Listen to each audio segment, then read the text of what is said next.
This is the video lecture for AP Calc BC, Chapter 5, Objective 1. So we're going to be taking a look at our log functions. So we're just going to do just a little review. That's what the top half of the notes are. So if you feel pretty comfortable with the log review or you remember it pretty well, you can probably skip forward until you get to the calculus component. So just a reminder that, so we're going to be starting with natural logs and then we'll go to logs with bases other than E.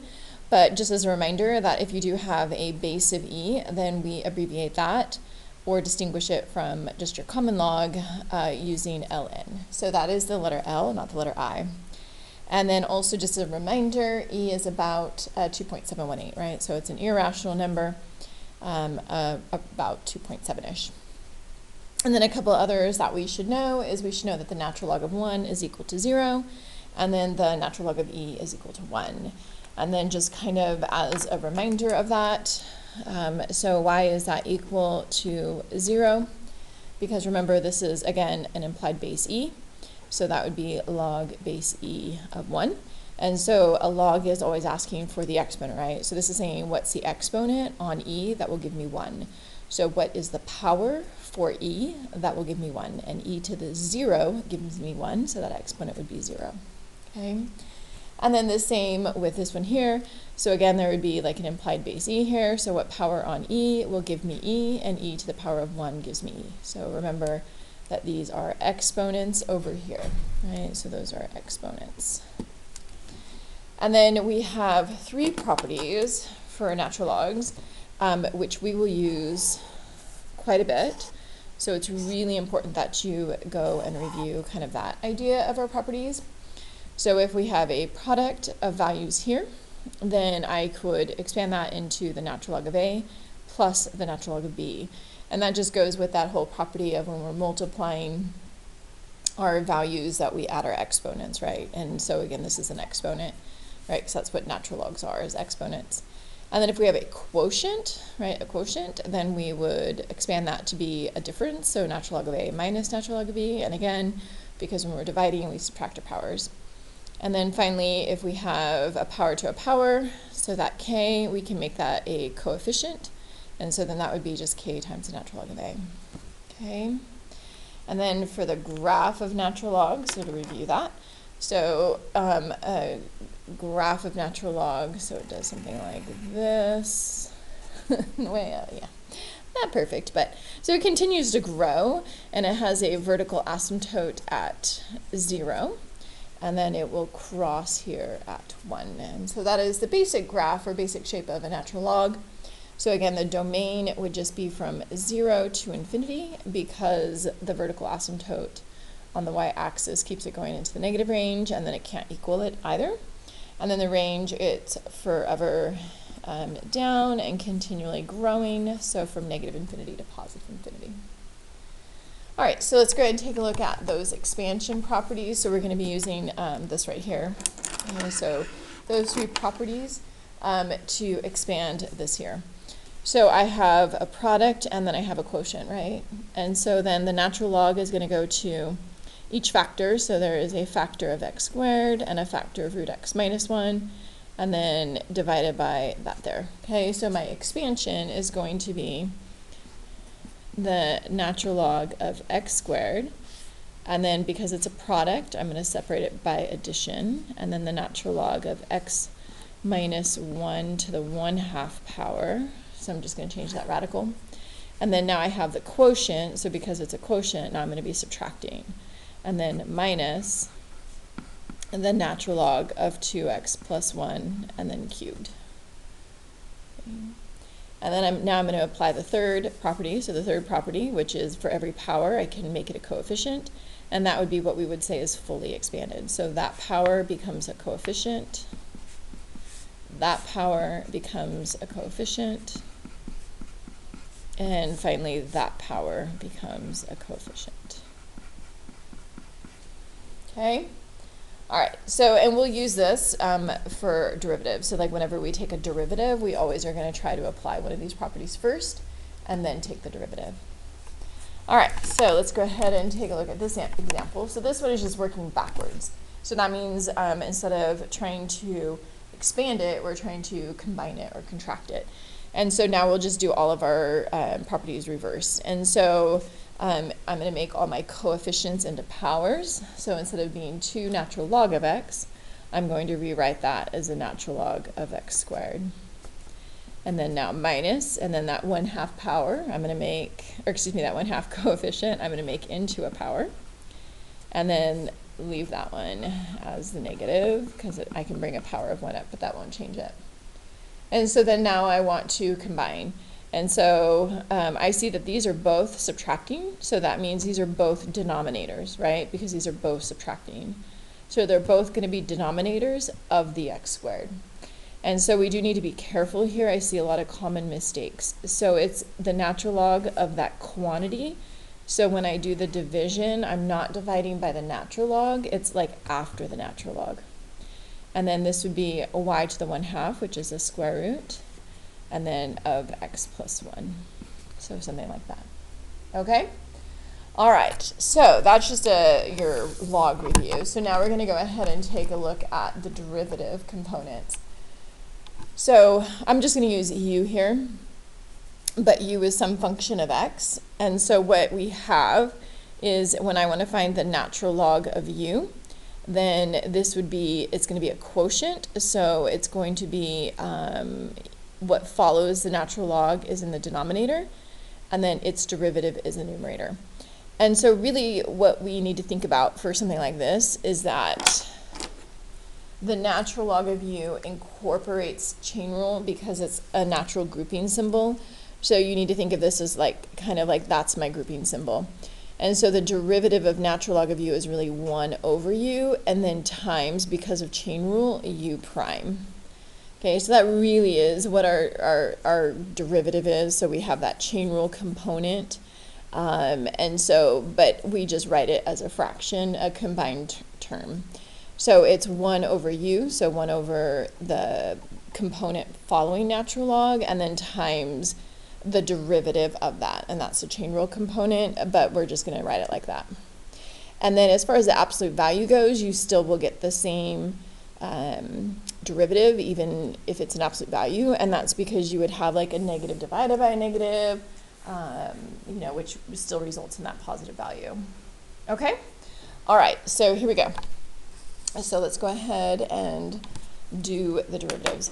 So the first thing we always want to check for is, can I apply any of the properties that I know? So here I have x squared minus 2x plus 4, and then the natural log of that. So there's nothing to expand here, right? So it's not like I have a product or a quotient in here or a power. And so then I'm just going to follow the derivative rule. So I look to see what is following the natural log. Okay, so that is what is following the natural log. And then that is going to go into the denominator of a fraction. So x squared minus 2x plus 4. And then I take the derivative of that, and that creates my numerator. And that's that u prime component. But again, we're just going to pop it always up there.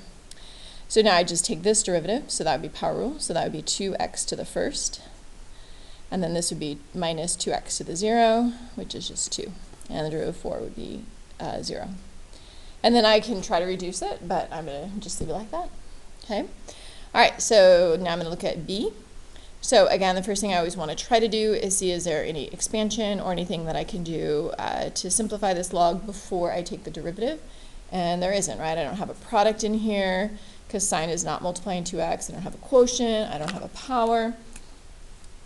So then I take that piece that is right after that natural log, and then that goes into the denominator. Right?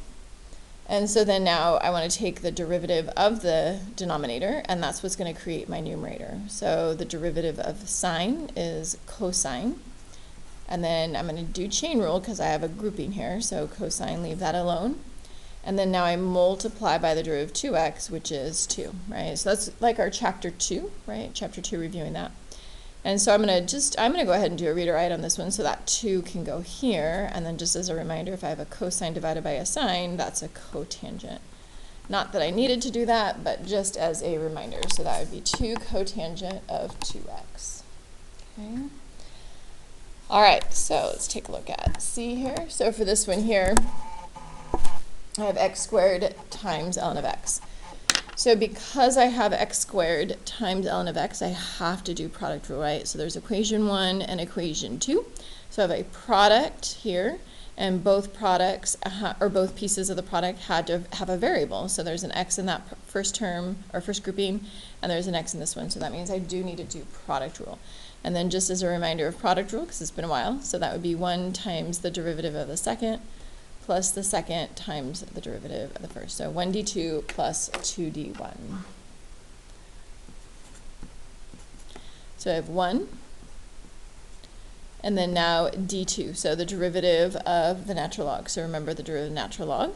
So what follows the natural log, which is x, goes in the denominator, and then I take the derivative of the denominator for the numerator. So the derivative of x is 1. And then now plus, and now I'm going to do 2, so equation 2. And then times the derivative of the first. So the derivative of x squared is 2x. And then I'm going to go ahead and simplify this just a little bit because I can reduce the x squared and the x. So I'm going to go ahead and do that. So that would just give me an x. And then I want to move this to the front because I don't want to get that confused with multiplying by x, right? So it's really multiplying the natural log of x. So I want to make sure that it looks like that it is. Okay? All right, let's go ahead and take a look at a few more here. All right, so here we go. Here's one with a property finally. Ignore that bell.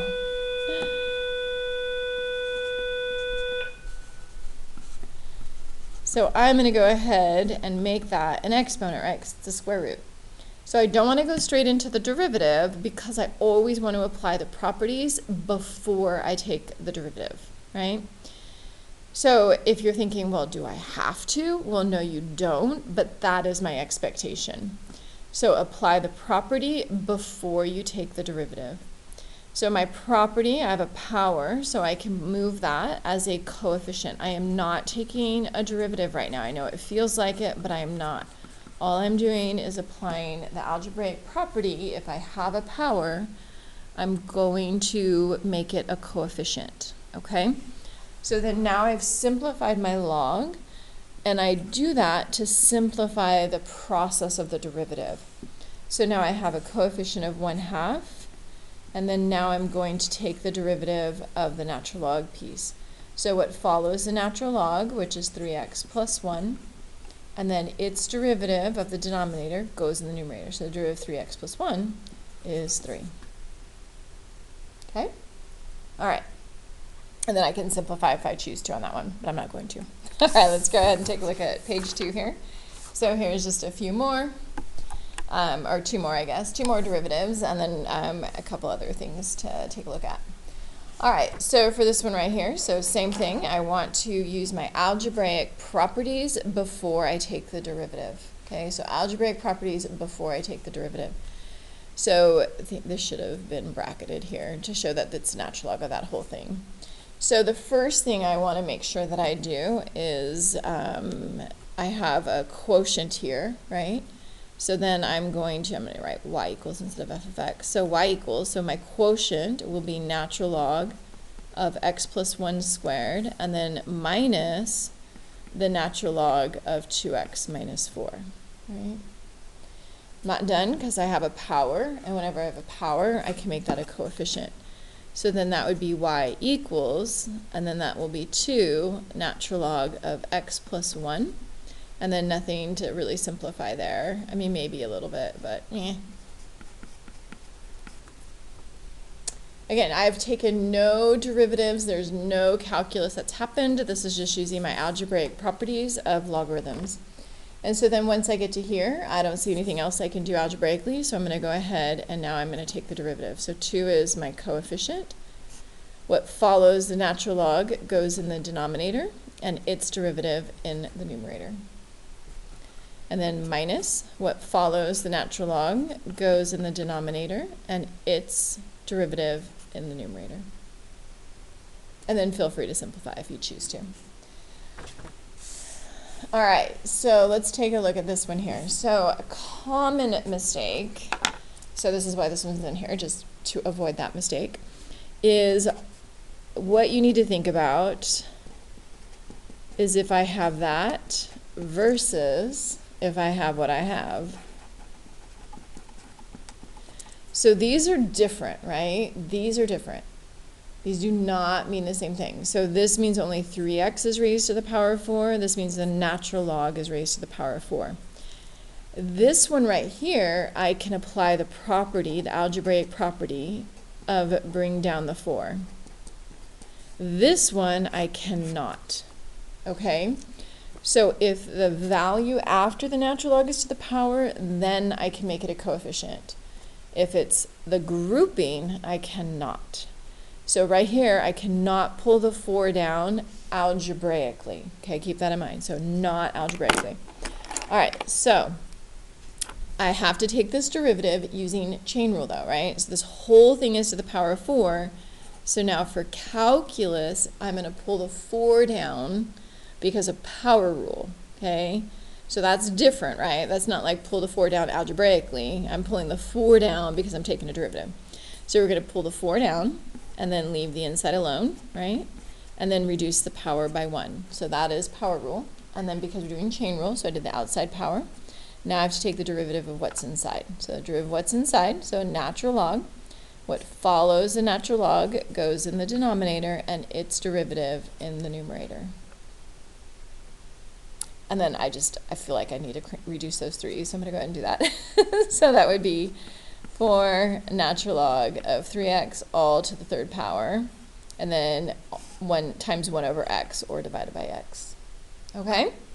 All right. So now we're going to review a couple things, or one thing that we haven't done in a while, and that's implicit differentiation. Okay, so we're going to do that. So for this first one right here, so I have the natural log of xy, and then minus y squared plus x equals 4. And we're doing implicit differentiation here. So I'm going to first expand, right, because I have a product here. So again, I'm not using calculus right now. All I'm doing is my property of logs, and I can expand that, right? So I have a product there. So that means I'm going to assign a natural log to the x and the y, and then because it's a product, separate by addition. So now I'm going to take the derivative with respect to x. So I'm going to just do a quantity on that. So the derivative with respect to x, and I'm going to take the derivative of each piece. So then the derivative of natural log, so what follows the natural log goes in the denominator, and then its derivative is 1. And then this is rates of change because we're doing implicit differentiation. So I just took the derivative of an x variable with respect to x. So that would be times dx over dx, which would just be 1. And then now the derivative natural log of y. So it follows the natural log, which is y. Its derivative is 1. And then I just took the derivative of a y variable with respect to x. Okay, minus, and then this is just power rule, so that'd be 2y to the first. And then I just took the derivative of y with respect to x, plus the derivative of x, which is 1, and then I just took the derivative of x with respect to x, so dx over dx, which is just 1, and then finally the derivative of constant is 0. So once we take that derivative with respect to x, this is a good review off of chapter 2, right? So chapter 2. So I'm going to go ahead and keep my dy dx terms here. And then I'm going to move these two to the other side. Or you could do it the other way, right? So, but I'm going to leave these here and move those. And then on this section here, I can factor out the dy over dx.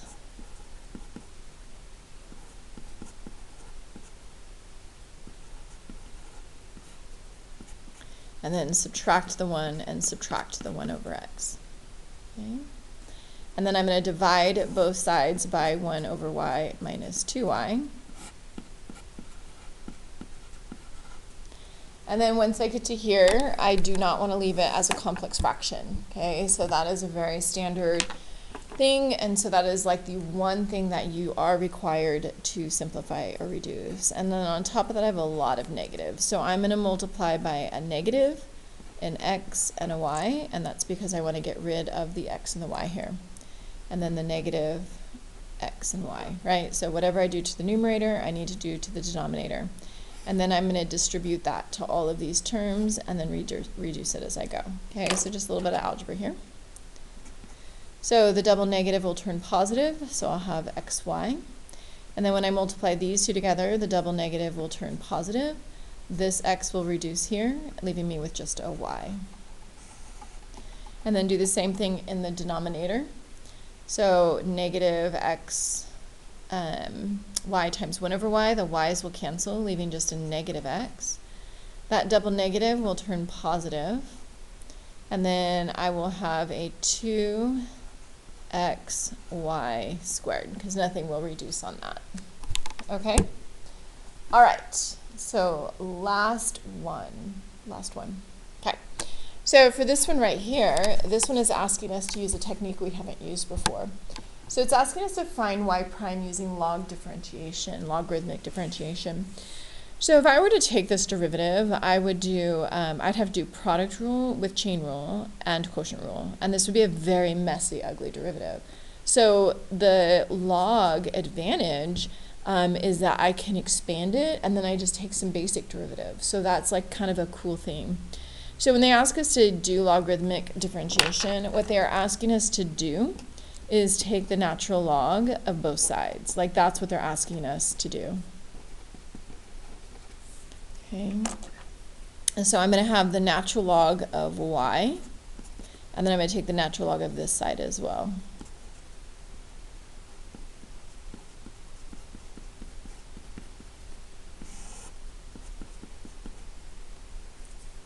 Oh, yeah, x plus 1, so I'd write 4.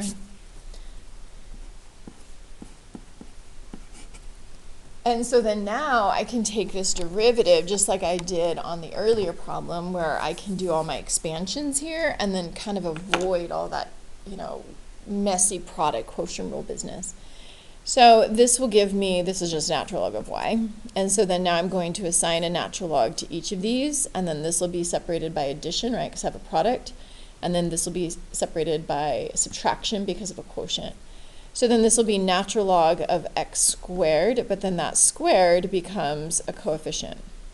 And now plus, and then this will become the natural log of 2x minus 1 to the 1/2 power, but the 1/2 becomes a coefficient. And then minus natural log of x plus 1 to the power of 4, but the 4 will become a coefficient. And so now I've done all my expansion properties, so now I'm going to go ahead and take the derivative with respect to x.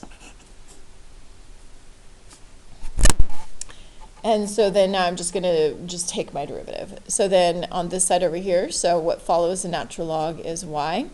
Its derivative is 1. And then I'm going to multiply by dy over dx because I just took the derivative of a y variable with respect to x. And then here, so I have 2 is my coefficient.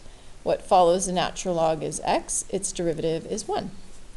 And then 1/2 is my coefficient, right? This is like so much dreamier. Come on, you gotta admit it, right? So much better than product rule with quotient rule with chain rule. Yeah, you gotta love logs. All right, so then now what follows the natural log is 2x minus 1. Its derivative is 2. And then minus, I have that 4. What follows the natural log? And then its derivative is 1. Yeah? All right, so I'm not done. Don't get excited. I'm not done because I do have to isolate the dy over dx. So then I need to multiply both sides by y. So I'm going to write to get rid of that 1 over y. So I'm going to multiply that side by y and that side by y. And then that will just reduce down to 1. And so then I will have dy over dx. And then I'm just going to clean up my mess here. So this will just be 2 over x. And then those 2's reduce. So 1 over 2x minus 1 minus 4 over x plus 1. And then times x squared root 2x minus 1 all over x plus 1 to the 4th. So take a minute here because you're all probably going, what just happened? So this y, instead of using that, I use that, right? So why did I do that? And where did I get that from? Those are my two questions. Why did I do it, right? And where did I get it from? Okay? So remember that the original problem is here, right? There's my original problem. And so I just did a substitution. So instead of using y, I used what it was equal to, which was x squared root 2x minus 1, x plus 1 to the fourth, right? So that was what I did. Why did I do it? Because I want to make sure that I'm finding my y prime in terms of x, because that's how y was defined. And so I want to stay in terms of x, and that's why I want to swap the y out for the x terms. And that's it.